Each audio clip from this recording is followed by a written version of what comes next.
Bên phía này hai người đang so kè với nhau từng mét nước bọc và còn khoảng 50 mét nước mét thôi, 50 mét nước đỏ. Hai người chúng ta đang so kè với nhau rất căng thẳng.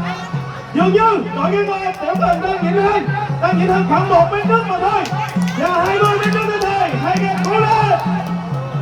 Đó là Tiểu Cần, kèo vàng là giải tứ. Ai đây? Ai sẽ giành chiến thắng? Tiểu Cần có thể giành chiến thắng chứ là không?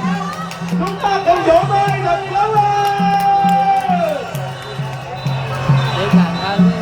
Vâng, chúng ta cùng chờ kết quả chính xác hơn từ tổ chúng tôi biết là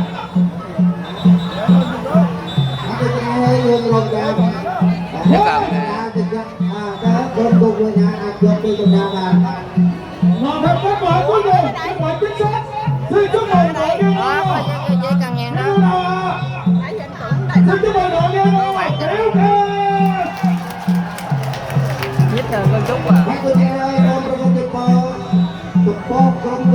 không được thanh, ban dọc trên con ngang kêu lơ không được không ngày tư.